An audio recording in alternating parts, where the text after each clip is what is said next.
ሰላም ጤና ይስጥልኝ የተከበራችሁ ተከታታዮች ለዕለቱ ያዝናቸው መረጃዎች እንደሚከተለው ተዘጋጅተዋል። በቅድሚያ አርዕስተ ዜና እናስቀድም። በኢትዮጵያ የተከሰተው እሳተ ገሞራ ተከትሎ የተለያዩ ዓለም አቀፍ በረራዎች መሰረዛቸው ታወቀ። የሱዳኑ ፈጥኖ ደራሽ ኃይል አዛዥ ጀነራል መሐመድ ሐምዳን ዳጋሎ ለ3 ወራት የሚቆይ የተናጠል የሰብአዊ እርዳታ ስምምነት ማድረጋቸው ገለጹ። በአዲስ አበባ በቡድን በመደራጀት ወንጀል ሲፈጽሙ የነበሩት የተባሉት 36 ግለሰቦች መያዛቸው ተገለጸ። የእነዚህና ሌሎች መረጃዎች እናሰማችኋለን። ላይክ፣ ሼር እና ሳብስክራይብ እያደረጋችሁ የቻናላችን ቤተሰብ ይሁኑም። አሁን ወደ ዝርዝር እናልፋለን። ኢትዮጵያና ሞሮኮ የጸጥታ ትብብር ስምምነት መፈራረማቸው ተሰማም። ኢትዮጵያና ሞሮኮ የጸጥታ ትብብራቸው ለማጠናከር የሚያስችል የማግባቢያ ስምምነት መፈራረማቸው የሞሮኮ ብሔራዊ ደህንነትና የግዛት ክትትል አስታውቋል። የኢትዮጵያ ፌዴራል ፖሊስ ኮሚሽነር ጀነራል ደመላሽ ገብረ ሚካኤልና የሞሮኮ ብሔራዊ ደህንነትና የግዛት ክትትል ዋና ዳይሬክተር አብዱላጢፍ ሐምሺ በማራካሻ መካሄድ በጀመረው 93ኛው የኢንተርፖል ጠቅላላ ጉባኤ ጎን ለጎን መፈራረማቸው ተገልጿል።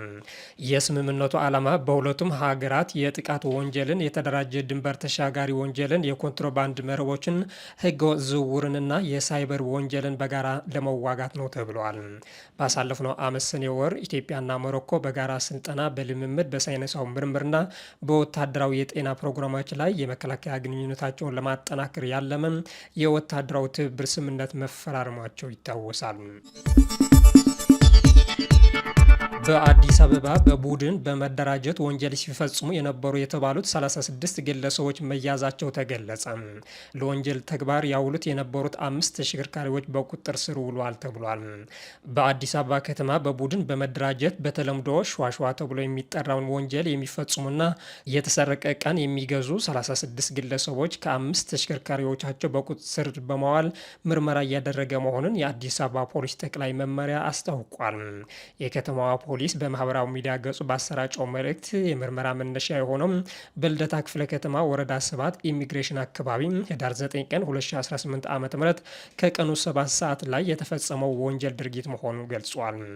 ይህም የግል ተበዳይ የሆኑት ኢየሩስ ግርማ የተባሉት ግለሰብ ትራንስፖርት በመጠበቅ ላይ እንዳሉ ወንጀል ፈጻሚዎቹ የሰሌዳ ቁጥር ኮድ 3 ማኢ 01058 ሚኒባስ ተሽከርካሪ ይዘው በመንቀሳቀስ የት ነሽ በማለት ካሳፈሯቸው በኋላ ሞባይል ስልካቸውን ለማቃማት ሲታገሉ በአካባቢው ላይ በወንጀል መከላከል ስራ ላይ ለነበሩ ፖሊሶች አባላት እይታ ውስጥ መውደቃቸውን አስታውሷል። በፖሊስ እይታ ውስጥ መውደቃቸው የተረዱት ተጠርጣሪዎቹም የግል ተበዳይን ገፍትረው በመጣል ለማምለጥ ቢሞክሩም ተጠርጣሪዎቹን እስከ መጨረሻ በመከታተል አራቱም በቁጥጥር ስር መዋል ተችሏል ሲል ፖሊስ ገልጿል። በቁጥጥር ስር የዋሉትን ተጠርጣሪዎች መነሻ በማድረግ በተደረገ ምርመራ የማስፋት ተግባር የወንጀል ድርጊቱን የሚመራና የሚያስተባብሩ ቡድኖች መያዛቸው ተገልጿል። ከዚህ በተጨማሪ የተሰረቀ ዕቃ ሲገዙ የነበሩ 2 የሌባ ተቀባዮች ተይዘው በህግ አግባብ በተደረገው በርበራና ፍተሻ ግለሰቦቹ መኖሪያ ቤት 30,700 ብር፣ 1 ላፕቶፕ፣ 1 ታብሌት፣ 11 ዘመናዊ ስልኮች፣ የተሰረቁ ቆፎዎች የተሸጡበት 188 የስልክ ከቨሮች በኤግዚቢትነት መያዙም ታውቋል። በአጠቃላይ ከዚህ ወንጀል ጋር በተያያዘ 36 ሰዎችን በቁጥጥር ስር አውሎ ምርመራ እያጠራ መሆኑን ፖሊስ መምሪያው አመልክቷል።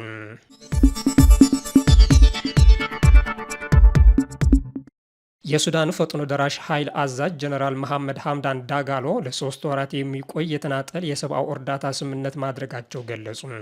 ተቀናቃኛቸው ጀነራል አልቡርሃን የሰላም ስምምነት ምክረ ሀሳቡን እንደማይቀበሉት መግለጻቸው ይታወሳል። የሱዳን ፈጣን ድጋፍ ኃይሎች አዛዥ ጀነራል መሐመድ ሐምዳን ዳጋሎ ትናንት በይፋ እንዳስታወቁት ለ3 ወራት የሚቆይ የተኩስ ማቆምን የሚያካትት የሰብአዊ ስምምነት መድረሳቸውን አስታውቋል። ይህም ጦርነቱን ለማስቆም በመስከረም 12 በኳድ ጥምረት ሀገራት ጦርነቱን ለማስቆም የቀረበውን ምክረ ሀሳብ መርሆችን ላይ የተመሰረተ ነው ተብሏል። እነዚህም ወደ ዘላቂ የተኩስ አቁም ስምምነትና ግልጽ የሆነው የሽግግር ሂደት ለማምጣት የታሰበ የመጀመሪያው የ3 ወር የተኩስ አቁም ስምምነት እንደሚያካትት ተጠቁሟል።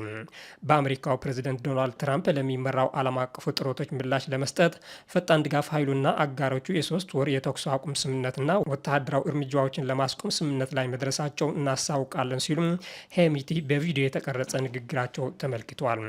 ታሲስ በሚል የሚጠራውን ትይዩ መንግስት ጥምረት የሚመሩት ዳጋሎ የተኩስ አቁም ስምምነቱ ሲቪሎችን ለመጠበቅና የሰብአዊ ሁኔታዎችን ለማሻሻል ያለመ መሆኑን ተናግሯል። የእርዳታ ስራዎችን ለማመቻቸት የሰብአዊ ሰራተኞችን ደህንነትና ወደ ሁሉም የተጎዱ አካባቢዎች ያለምንም እንቅፋት መድረስን ለማረጋገጥ ቃል ገብቷል። ዳጋሎ በሲቪሎች ላይ በተፈጸመው በደል የተሳተፉትን ሁሉ ተጠያቂ ለማድረግ ቁርጠኛ መሆናቸውን አረጋግጠዋል። ሙያው ምርመራዎች እየተካሄዱ መሆናቸውንና ፍትህ በሀገር አቀፍና በዓለም አቀፍ ህጎች መሰረት እንደሚፈጸም ተናግሯል። ዳጋሎ የተኩስ አቁም እርምጃው ለችግሩ አጠቃላይ የፖለቲካ መፍትሄ ለማድረግ የመጀመሪያ እርምጃ እንደሆነ በመግለጽ የእስላማዊ ንቅናቄና የብሔራዊ ኮንግረስ ፓርቲን ሳይጨምሩ ሁሉም ፓርቲዎች የሚያካትት የፖለቲካ ውይይት ላይ ቁርጠኝነታቸው አረጋግጧል። ጀነራል ዳጋሎ ይህን ያስታወቁት የሱዳኑ ጦር መሪ ጀነራል አብዱል ፈታህ አልቡርሃን በአሜሪካ የቀረበውን የሰላም ምክር ሀሳብ እንደማይቀበሉት በገለጹበት ማግስት ነው። ጀነራል አልቡርሃን የተባበሩት አረብ ኤሚሬትስ የምትገኝበት እርቅ ተቀባይነት የለውም፣ በአሜሪካ የቀረበው ሰነድም የኤሚሬትስ ፍላጎት ማስፈጸሚያ ነው ማለታቸው ይታወሳል። የሱዳን ሰራዊት ኤልፋሻርን ከፈጣን ድጋፍ ሰጪ ኃይሉ ነፃ ለማውጣት እየገሰገሰ እንደሚገኝ መረጃዎች ያሳያሉ።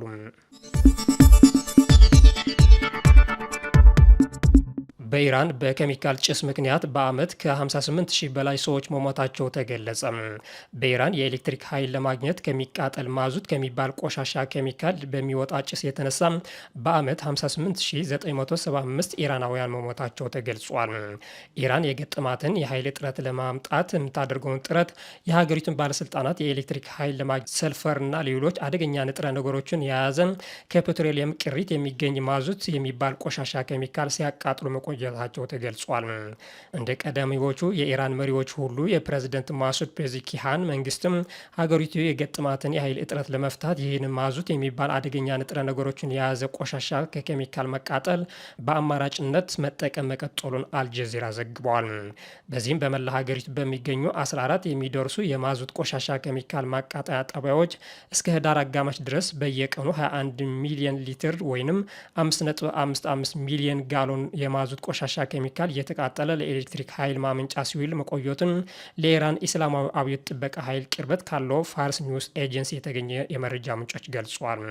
ከማቃጠያ ጣቢያዎች የሚወጣው አደገኛ ጭስ በሚፈጠረው የአየር ብክለት የተነሳ በኢራናውያን የቀን አቆጣጠር እስካለፈው መጋቢት ድረስ በአንድ ዓመት ጊዜ ውስጥ 58975 ኢራናውያን መሞታቸው የኢራን ምክትል የጤና ሚኒስትር አሊሬዛ ራይሲ ለመንግስት መገናኛ ብዙሃን ተናግረዋል። በሌላ አገላለጥ ከዚህ ችግር ጋር በተያያዙ በየቀኑ 161 ሰዎች ህይወታቸው ያጣሉ ማለት ነው። በኢትዮጵያ የተከሰተው እሳተ ገሞራ ተከትሎ የተለያዩ ዓለም አቀፍ በረራዎች መሰረዛቸው ታውቋል። የእሳተ ገሞራ አመድ ብናኝ እስከ ህንድና ፓኪስታን መድረሱ እየተገለጸ ነው። የህንድና አካሳ አየር መንገዶች በኢትዮጵያ በደረሰው የእሳተ ገሞራ ፍንዳታ ተከትሎ ወደ መካከለኛ ምስራቅ ሊያደርጉት የነበረው በረራ መሰረዛቸው አስታውቋል። የህንድ አየር መንገድ ዛሬ እንዳስታወቀው በኢትዮጵያ የተከሰተው የእሳተ ገሞራ ፍንዳታ ምክንያት የተፈጠረው የአመድ ጭስ አንዳንድ በረራዎች እንዲሰርዝ መገደዱ ገልጿል። የህንድ የአቪዬሽን ተቆጣጣሪ ለአየር መንገዶች በሰጠው መመሪያ መሰረት ትላንትናና ዛሬ ወደ መካከለኛ ምስራቅ ሊደረጉ የነበሩት 11 በረራዎች መሰረዙን አስታውቋል። የተሰረዙ በረራዎች ወደ ጅዳ፣ ኩዌትና አቡዳቢ የመሳሰሉ የመካከለኛ ምስራቅ መዳረሻዎች ታቅዶ የነበሩት መሆናቸውን መረጃዎች አሳይቷል። በኢትዮጵያ አፋር ክልል ኤርታሌ አካባቢ ያጋጠመው የእሳተ ገሞራ ፍንዳታ ከ10 ሺዎች ዓመታት በኋላ የተከሰተ መሆኑ የተገለጸ ሲሆን የአመድ ብናኙም እስከ ህንድ፣ ፓኪስታንና ቀይ ባህርን ተሻግሮ መካከለኛ ምስራቅን እንደደረሰ መረጃዎች ጠቁመዋል። የሜትሮሎጂ ሪፖርቶች እንደሚያሳዩት ፍንዳታው ወደ ኤሲያ ክፍሎች ከመጓዙ በፊት ወደ ደቡብ ምስራቅ የመንና ኦማን የሚንሳፈፉ ከፍተኛ ከፍታ ያላቸው አመድ ብናኞች መታየታቸውና የተለያዩ ሀገራት አየር መንገዶች የበረራ መንገዶችን ቅድመ ጥንቃቄ እንዲያደርጉ አነሳስቷቸዋል።